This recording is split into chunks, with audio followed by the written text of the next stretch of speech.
dažniausia su kuo susiduriam, tai vis dėlto su tarpslankstelinių diskų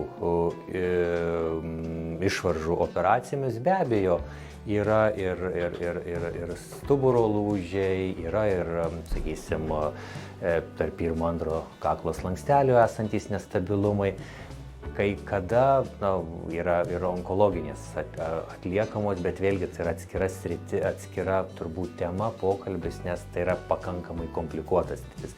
Bet šiaip pagrinde daugiausia būna išvaržų, tarpslankstelinio disko išvaržų operacijos, ir kurios vėlgi būna ir ūmios, ir lėtinės, ir vėlgi kiekvienas atvejis reikalauja atskiro priėmimo. Bet pagrinde vis tiek reikia pradžiai turbūt diagnozės. Pagrindinė dilema kyla operuot ar neoperuot.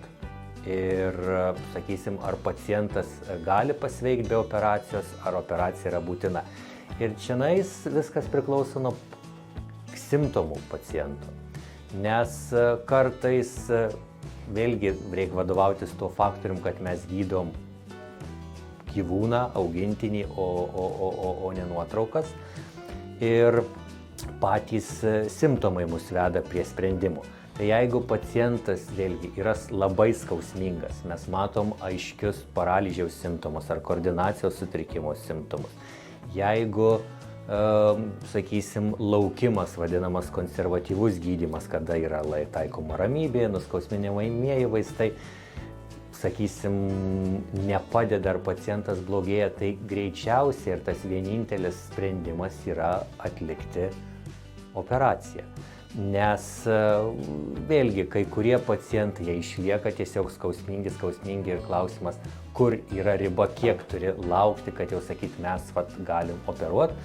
Tai vėlgi dažniausiai ieškai bendros kalbos, bendro sprendimo su šeimininku, bet be abejo, šitoj vietoj gydytojas turi būti vis tiek kaip vedlys. Jisai turi pasakyti, kad šituo atveju mes pirmenybę teikiam operacijai.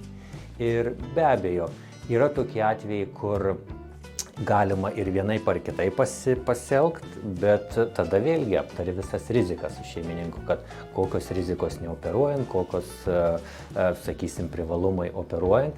Ir dažniausiai, sakysim, bent aš gyvenu tokiam supratime, kad operacinis gydymas daugeliu atvejus yra labiau nuspėjamas, labiau kontroliuojamas, nes mes žinom, kad jeigu yra išvarža tarpslankstelinio disko sukelia pakankamai ženklius simptomus, tai mes žinom, kad juos operacijos metu pašalini ir tada vis tiek daugiau mažiau tikėsi pagerėjimo. Be abejo, yra atskiras sritis vėl temos komplikacijos, bet jos vėlgi yra tose statistinėse ribose ir, sakysim, tos pačios operacijos nes nereikia labai bijoti.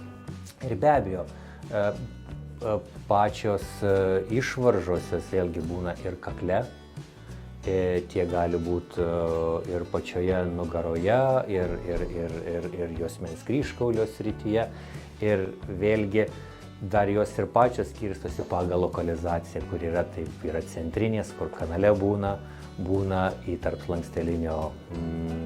tarpslankstelinės angas įsiveržiančios, tai ypatingai kakle jos yra pakankamai sudėtingas priėjimas, bet mes kai vanuojamės jas visas galim atlikti ir sakysim, tie rezultatai vis tiek jie būna nepakankami, jie būna teigiami ir pacientai vis tiek jie sveiksta prognozuojama. Bet visada stengiasi su paciento šeimininko rasti bendrą kalbą ir paaiškinti vienokį ar kitokį sprendimą. Šeimininkai niekaip neišvengs šitos problemos. Nėra jokių prevencijos priemonių ar kažko panašaus, jokių papildų, dar ko nors. Svarbiausia šito atveju, kad stengtis rasti diagnozę, kad turėti diagnozę ir, sakysim, ne visada galbūt taip laukti iš paskutiniųjų, kad sakysim, kad tas konservatyvus gydymo metodas padės. Be abejo, aš jokių būdų nesakau, kad jis nėra efektyvus, bet kai kuriais atvejais reikia ryžtingiau elgtis.